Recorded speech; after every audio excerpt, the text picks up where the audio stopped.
Thomas, vous partez en Exactement. région. Julie Poirier, vous êtes en ce matin au bord du lac d'Annecy. À Sévrier, très précisément. Bonjour Julie, vous êtes dans une fonderie prête visiblement à nous sonner les cloches. Ouh, ça, c'est fort dans l'oreillette, ça.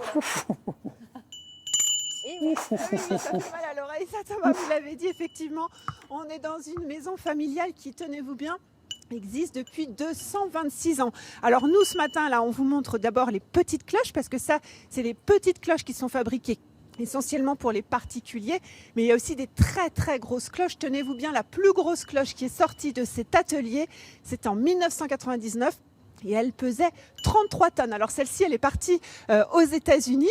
Il faut savoir que 80% de la fabrication des cloches que vous voyez derrière moi, eh bien, part à l'étranger. Et c'est environ entre 300 et 600 cloches qui sont fabriquées par an ici dans l'atelier. Mais comment on fait? Il y a combien d'étapes pour fabriquer une cloche? Comment on fait? Alors, c'est compliqué. David est avec moi. David, venez. On va vous montrer les étapes. Il y en a presque une dizaine d'étapes. C'est ça, la première, c'est là-bas au fond. Là-bas au fond, c'est la création du noyau.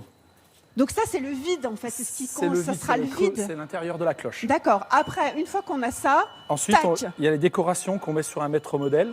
Et ensuite, on passe des couches d'argile, de la plus fine jusqu'à la plus épaisse. Et en fait, on fait sécher au fur et à mesure. Ah, on les voit, les petites décorations là, on les devine dessous, tout autour en fait. Une fois que tout ça est fait, on enchaîne parce que c'est pas fini, on en est loin là de la finition. Une fois que tout ça est fait, on vient sur la machine à sable et on réalise le moule de la cloche. Ça, c'est la partie extérieure de la cloche. C'est où il y a toutes les décorations. On met du sable. On met du sable. Et à l'intérieur, il y a la carapace d'argile.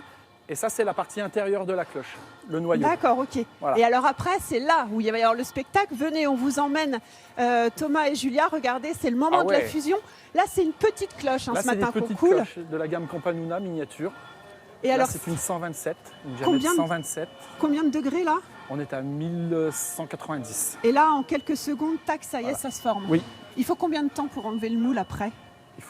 Sur les petites cloches comme ça, il faut à peu près 1 heure, 1 à 2 heures. 1 à 2 heures. Et plus la cloche est grosse, plus bien sûr on attend. C'est superbe, c'est magnifique. La coulée, c'est qu'une fois par semaine, Oui, c'est ça? le jeudi. Et alors, quand c'est les grosses cloches, ça doit être un moment fabuleux. C'est magique. C'est magique, c'est ça. Alors, vous les voyez pas parce qu'elles sont sur le habit de cosmonaute, mais c'est 2 filles, 2 femmes qui sont en train de faire la coulée, Thomas et Julia. Mais toutes ces cloches, elles font le même bruit, elles sonnent pareil, elles font la même musique ou en fonction Alors, de la... je pense que je ne vous entends plus, je pense que je n'ai plus de liaison. Alors, je vais quand même continuer avec vous. Vous avez peut-être dû me demander combien de notes jouait une cloche. Alors ça, on ne sait pas, en fait. Enfin, on ne sait pas. Si, on sait qu'on en joue plusieurs, Anne.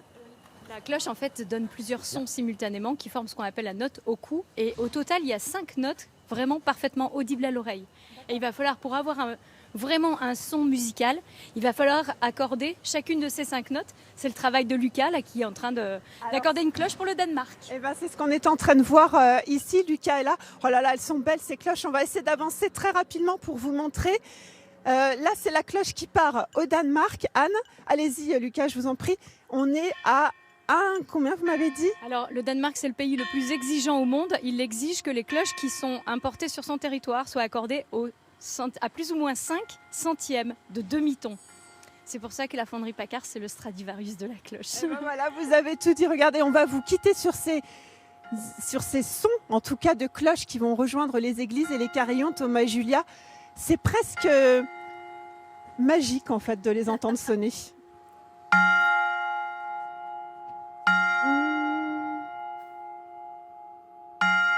Bonne fête de Pâques à tous.